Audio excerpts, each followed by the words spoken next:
shit.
Oi, mi amigos. Uh, um, I already know where I'm at. Today was a pretty swell day. With today though, obviously this week, this is gonna be the start of the new week. The start of the new week. Sorry, my words kind of slurred there. But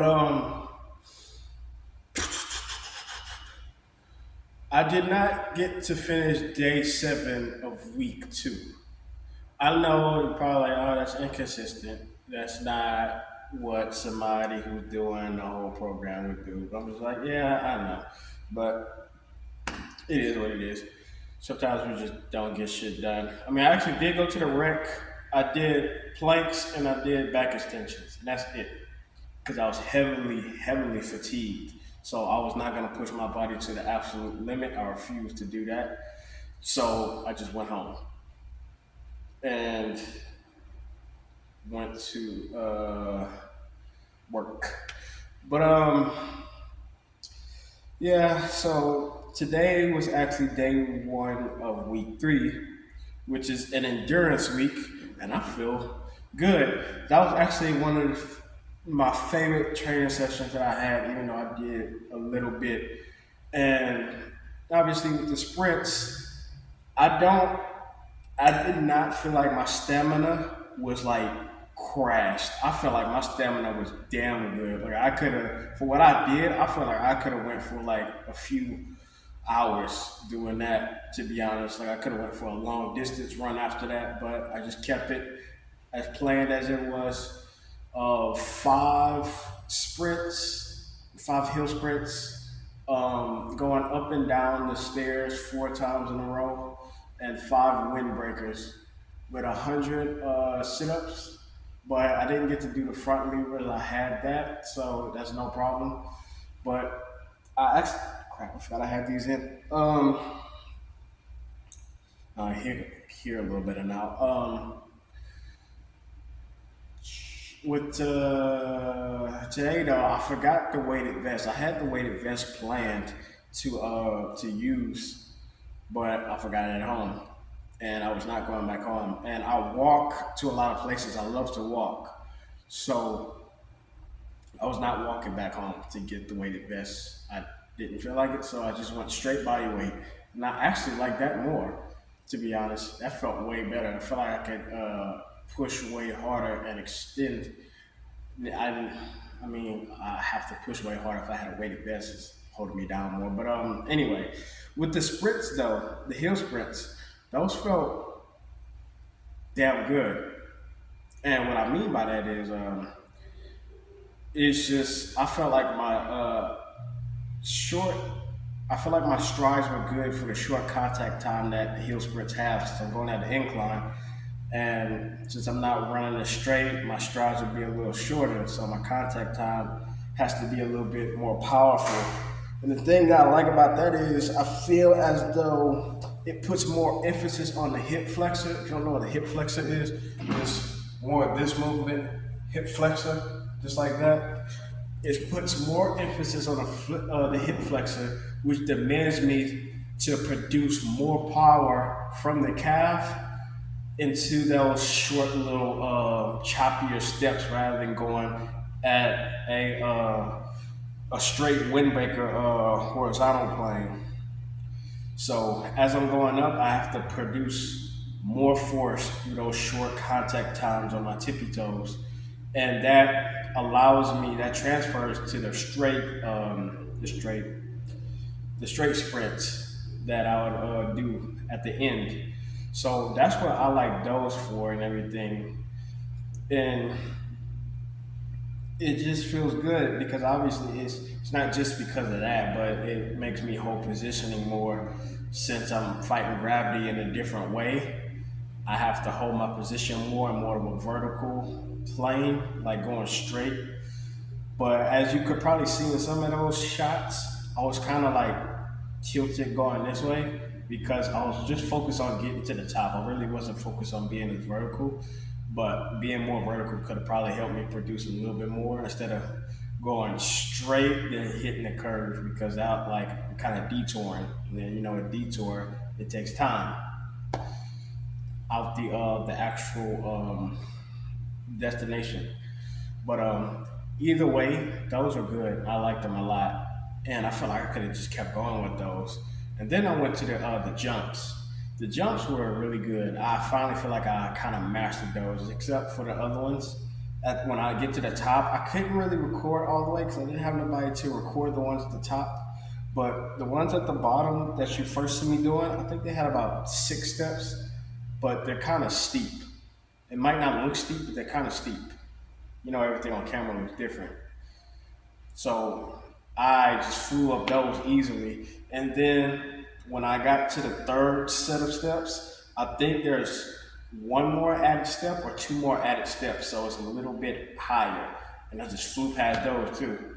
And I used to work on those for a while back when I did that. But now I feel like I mastered those. Now it's like I'm jumping as like a horizontal vertical plane or whatever, like the hill sprints. So I'm propelling myself more like higher, but more horizontal. Like you would do like regular just standing horizontal jumps, but this requires me to put more force. I think I'm pretty sure, yeah. But those were nice, except when I would get to the top, you probably see me. I was almost fell back on some of them. I was a little fatigued because I just went like right after. I didn't give myself enough of a break for those jumps. That's the only reason why I wasn't like stupid tired. But that was good for what it was. And the moving on to the regular sprints, man, I haven't done those in a while. I love regular sprints. So like in the past, I'm not gonna lie, I used to do them all at school. I ran a track in school and everything. I did the 4x1 and the 4x2, but that was short lived for a while. But I was always pretty fast, to be honest. And but I did shot put and discus and stuff like that. I was more of a field, not like a track, but I could have did it. But that's high school. It's in the past. But you got a little info on that. But with the sprints, I always had like a little. It's always worrisome when you do anything with like high paced cardio because you're gonna like gas yourself out with hit training and stuff. It's kind of more physically tasking in a way, but not like so much terror as of compared to like a 600-pound squat or something.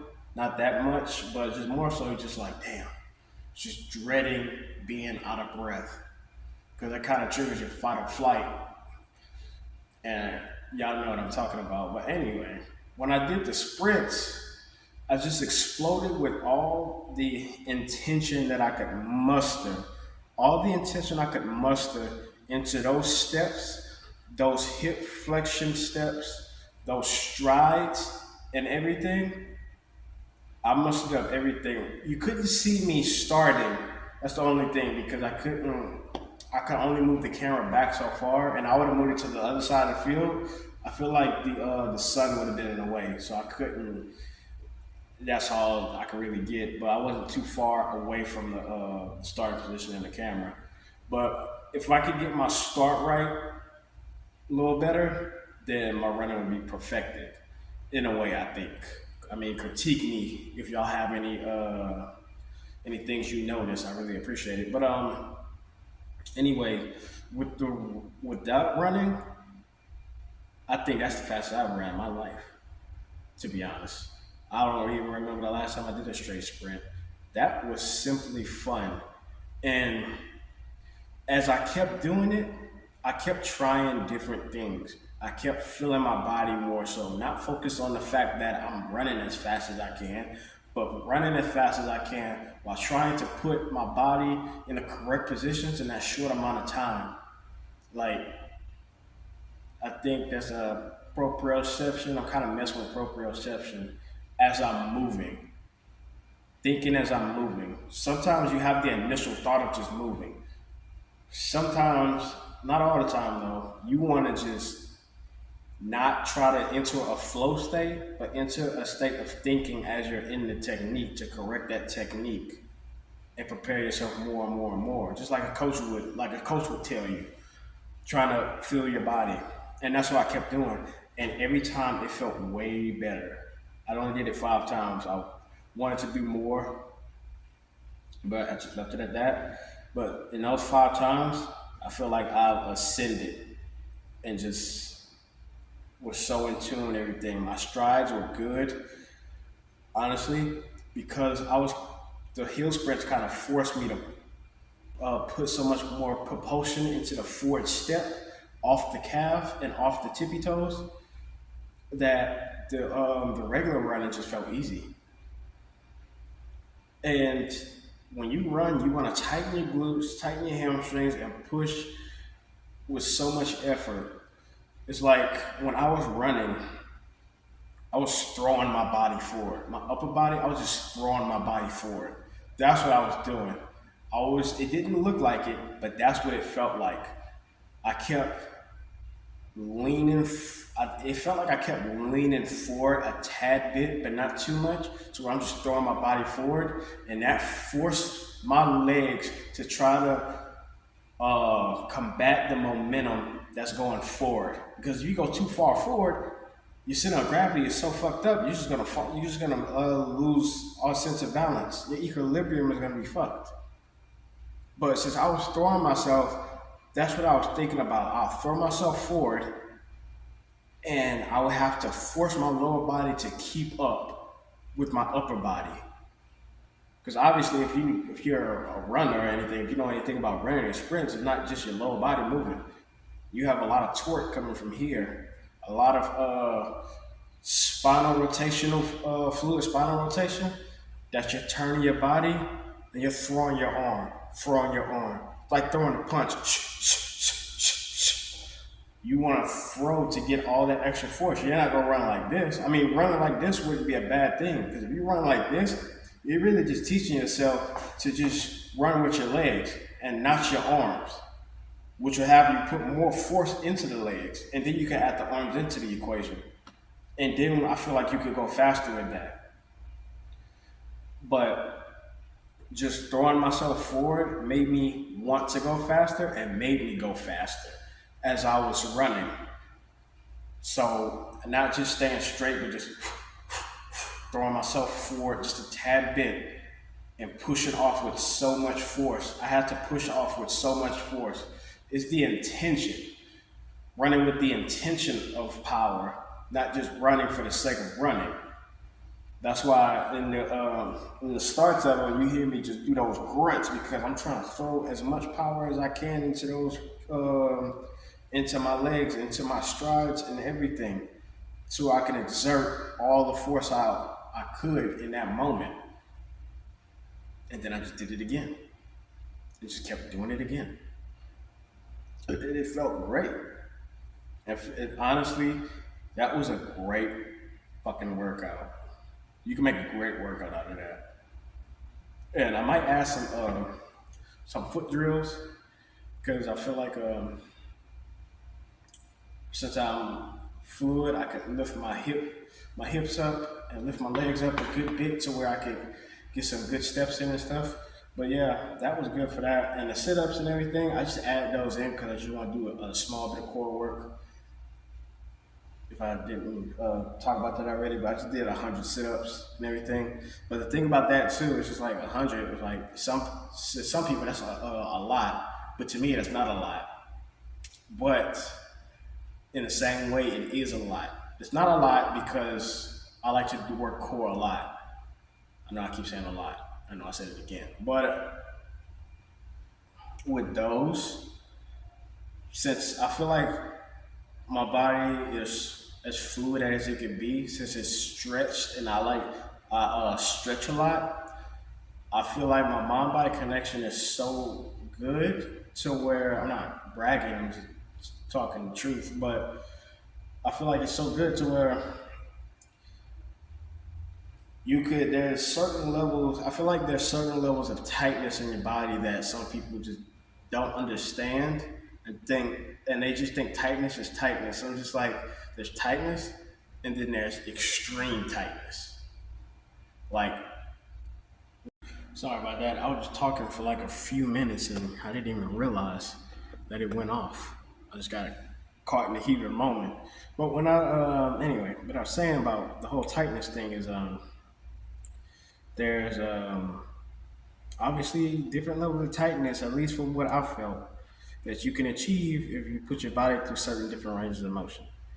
And not only that, but stretching too. Stretching allows you to be more tight. It allows you to recruit more.